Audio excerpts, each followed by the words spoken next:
सो hi guys, आज हम पढ़ने वाले हैं कि ये सेक्शन, सब सेक्शन और क्लोज को कैसे रीड किया जाता है लॉ की बुक में। तो अभी हम देख रहे हैं, आप अगर यूपीएससी में हो, लॉ कॉलेज में पढ़ते हो, किसी भी चीज में, तो आपको ये बहुत ज्यादा काम आने वाला है। तो लेट्स गेट स्टार्टेड। सबसे पहले हमारे सामने सेक्शन का स्ट्रक्चर, ये मैं एग्जांपल लेके चल रहा हूँ कि ऐसा हमें दिया होता है और इसके अंदर जो टर्म्स है जैसे 10, 3, 2 और ये सेकेंड, तो इसको क्या क्या होते हैं ये। तो ये जो 10 है ये होता है सेक्शन, 3 जो होता है वो होता है सब सेक्शन, ए जो है वो क्या होता है क्लोज, और ये जो 2 लिखा हुआ है रोमन नंबर में ये होता है सब क्लोज।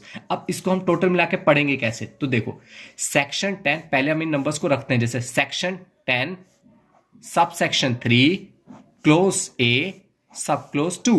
अब इसमें एक चीज ध्यान से फिर से देखना, मैं फिर से बोल रहा हूं, सेक्शन 10 सब सेक्शन 3 क्लोज ए सब क्लोज 2।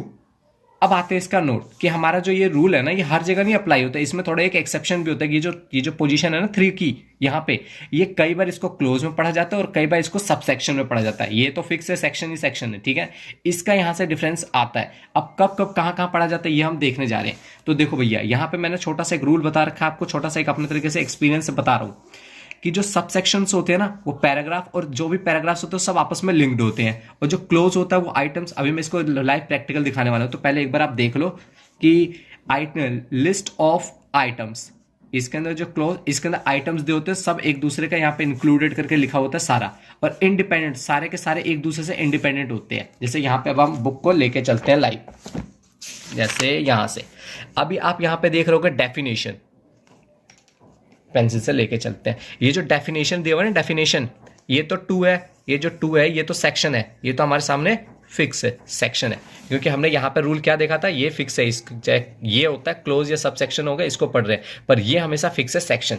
तो यहाँ पे हमारे सामने क्या है 2, तो ये हो गया सेक्शन। अब ये जो है ना, ये देखोगे तो ये क्या हो रहे हैं, सारे के सारे अपने आप में पूरी डेफिनेशन दे रहे हैं। अगर मैं इसको पढ़ना चाहता हूँ तो मुझे इसकी पढ़ने की जरूरत नहीं है, मैं इसको पढ़कर ऑटोमेटिकली समझ सकता हूँ, इसको भी पढ़ सकता हूँ, सब अपने आप में कंप्लीट है। ये पैरास सब अपने आप में पूरा कंप्लीटेड है, ये सारे डेफिनेशंस है, ये सब अपने आप में कंप्लीट है। ये नहीं कि मुझे ये पढ़ना है तो मुझे ये कंपलसरी पढ़ना, नहीं, मेरे को ये पढ़ना तो भी समझ में आएगा। तो इसको हम पढ़ेंगे कैसे, तो ये हुआ क्या, तो सबसे पहले तो ये देखो क्या इंडिपेंडेंट है सारे एक दूसरे से। ये पढ़ सकता हूं मैं, ये सब अलग अलग में आप पढ़ सकते हो, ये जितने भी सब आप अकेले अकेले पढ़ सकते हो, तो ये सारे इंडिपेंडेंट है एक दूसरे से। तो इसको हम क्या कहते हैं, जो इंडिपेंडेंट होता है क्लोज। तो ये हो गया section 2 clause 1, section 2 clause 2, section 2, यहां पे देखो आप, section 2 clause clause 3 agriculture income, इन एग्रीकल्चरल इनकम टैक्स लो। तो ये सब अपने आप में कंप्लीट है। तो ये डेफिनेशंस में ज्यादातर होता है, जो डेफिनेशंस है उसी में क्लोज लगता है। अब हमारे सामने यहाँ पे दिया दूसरा सब सेक्शन, सब सेक्शन में भी पैराग्राफ्स होते हैं और इसमें लिंकेज होता है, मतलब लिंक्ड होते हैं ये आपस में। जैसे कि देखो यहाँ पे एम्प्लॉयर है, एम्प्लॉयर में लिखा हुआ है ये एम्प्लॉयर इंक्लूड्स, ये अगर मैं चाहता हूं कि एम्प्लॉयर कौन है, मैं जानना चाहता हूं, तो मुझे दोनों डेफिनेशंस पढ़नी पड़ेगी, तभी मैं इनको समझ पाऊंगा। इसीलिए ये इंपॉर्टेंट क्यों है, क्योंकि दोनों पढ़ना होता है। जबकि इस केस में जो क्लोज वाला था, इसमें कोई जरूरत नहीं है, मैं इसको पढ़ूंगा तो ये अकाउंटेंट ईयर समझ लूंगा, एग्रीकल्चर इनकम पढ़ूंगा तो एग्रीकल्चर इनकम समझूंगा। ये नहीं है कि इसको नहीं पढ़ूंगा तो ये नहीं समझ में आएगा, दोनों अपने आप में कंप्लीट है।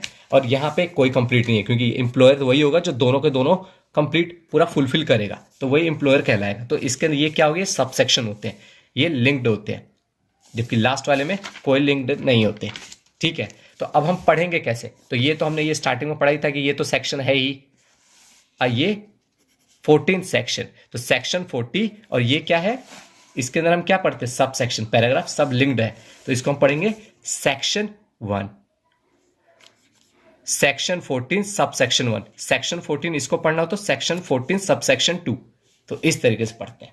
उम्मीद करता हूं आपको समझ में आ गया होगा, नहीं तो एक बार और आपको बता देता हूं ताकि जल्दी से समझ में आ जाए। देखो ये जो है डेफिनेशंस के नीचे लिखा होता है, ये सब आपस में कंप्लीट होते हैं। जैसे एग्री अकाउंटिंग ईयर, तो इसको हम पढ़ते हैं section 2 close first accounting year, ये सब अपने आप में कंप्लीट है। ये नहीं है कि मैं एक नहीं पढ़ूंगा तो दूसरा नहीं समझ, जैसे बैंकिंग कंपनी पढ़ना चाहता हूं तो मेरे को ये पढ़ना, बैंकिंग कंपनी पढ़ूंगा तभी मेरे को ये समझ में, नहीं, सब अपने आप में कंप्लीट है। तो जो कंप्लीट्स होता है उसको हम क्लोज कहते हैं। और जो दूसरा आ जाता है हमारे सामने एम्प्लॉयर, इस एम्प्लॉयर जो है इसके अंदर देखोगे तो इसके 2 हैं। अगर मैं चाहता हूं कि एम्प्लॉयर मुझे पता चले तो दोनों पढ़ना होगा, एक कंप्लीट नहीं है, तो इसको हम क्या कहते हैं, सब सेक्शन पढ़ते हैं। जैसे section 14 sub section 1, section 14 sub section 2। उम्मीद करता है आपको पसंद आया होगा। मिलते हैं नए वीडियो में। जय हिंद, जय भारत।